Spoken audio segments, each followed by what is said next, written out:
Video yang lalu, kami membahas tentang apa itu survei batimetri. Tetapi, terdapat alat utama yang digunakan untuk melakukan survei batimetri. Kami Japris. Kali ini, kami akan membahas tentang apa itu single beam echo sounder. Sistem batimetri menggunakan single beam echo sounder yang mempunyai susunan panel untuk tampilan grafis dan transducer. Transducer merupakan sebuah transceiver, yaitu transmitter dan receiver, di mana transducer akan mengubah energi listrik dari echo sounder menjadi energi akustik.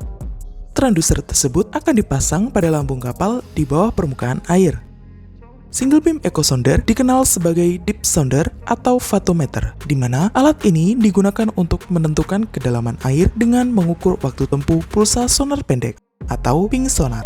Ping sonar tersebut dipancarkan dari transducer yang diposisikan tepat di bawah permukaan air, dan single beam echo sounder mendengar gema kembali dari dasar laut. Pada kenyataannya, energi sonar akan dipantulkan oleh apapun yang mungkin ada di jalur suara, seperti ikan, puing-puing, vegetasi air, dan sedimen tersuspensi. Single beam echo sounder yang digunakan untuk survei batimetri mampu memberikan kedalaman dasar laut yang sangat akurat dengan merekam kolam air secara digital dan menghasilkan ekogram yang memberikan representasi grafis dari gema yang dihasilkan. Secara historis, informasi ini disajikan pada perekam grafis kertas menggunakan kertas thermal sebagai alat bantu surveyor untuk membaca akurasi pemaruman. Single beam echo sounder memiliki dua tipe, yaitu single frekuensi dan dual frekuensi. Penggunaan sonar dengan frekuensi 200 kHz digunakan di air dangkal atau di bawah 100 meter, karena redaman suara di dalam air akan menurun pada frekuensi yang lebih rendah. Sedangkan untuk frekuensi 24 hingga 33 kHz biasanya digunakan untuk survei yang lebih dalam.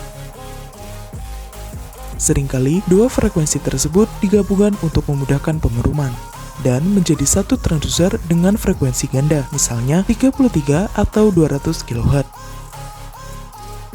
Kita dapat mengambil contoh yang mudah untuk menjelaskan konsep frekuensi suara seperti mendengarkan musik keras yang dimainkan di rumah tetangga, di mana bass atau frekuensi rendah lebih sering terdengar dan melewati tembok rumah, sedangkan frekuensi tinggi lebih banyak teredam atau terserap oleh tembok rumah itu sendiri. Untuk survei dengan partikel tersuspensi yang tinggi sering ditemui saat pengerukan sedang berlangsung. Sonar dengan frekuensi rendah mampu menembus lapisan tersuspensi yang tebal dan mengukur dasar laut yang tidak terganggu di bawahnya. Transducer dapat dipilih dengan lekas berkas yang berbeda, yang akan menunjukkan ukuran jejak ping sonar di bawah laut. Transducer dengan berkas yang lebih sempit dapat memberikan area ensonifikasi yang lebih kecil dan menyajikan pengukuran kedalaman pada titik yang terpisah di bawah kapal. Penggunaan transducer dengan berkas yang lebih sempit menguntungkan ketika ingin mengetahui posisi eksak dari fitur di bawah laut. Transducer dengan frekuensi rendah biasanya memiliki berkas yang lebih besar daripada transducer frekuensi tinggi. Transducer tersebut memerlukan ukuran yang besar untuk menghasilkan gelombang suara terarah saat frekuensi berkurang. Kelebihan single beam echo sounder. Yang pertama, peralatan tersebut dapat dioperasikan oleh personil yang kurang berpengalaman. Yang kedua, mampu menghasilkan informasi kedalaman sepanjang garis lajur yang dilalui oleh kapal. Yang ketiga, ketika sonar memiliki sudut beam yang sempit, maka akan menghasilkan keakuratan posisi yang cukup tinggi dalam pengukuran kedalamannya. Yang keempat, biaya yang digunakan lebih hemat dibandingkan sistem multibeam echo sounder. Yang kelima, berguna di perairan dangkal 5 hingga 10 meter. Yang keenam, hasil survei menggunakan single beam echo sounder lebih mudah ditafsirkan dan memakan sedikit waktu untuk proses pengolahan.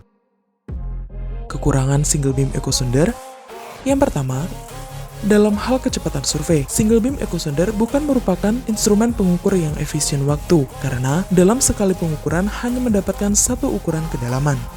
Yang kedua, ada fitur-fitur dasar laut yang tidak terekam antara lajur per lajur sebagai garis tracking perekaman, yang mana ada ruang sekitar 10 hingga 100 meter yang tidak terlihat oleh sistem ini. Yang ketiga, proses pemetaannya membutuhkan waktu yang lama. Berikut ini adalah penjelasan tentang apa itu single beam echo sounder. Jika ingin mengetahui apa yang akan kami lakukan selanjutnya, silakan cek di sosial media dan website kami. Sampai jumpa di pertemuan berikutnya.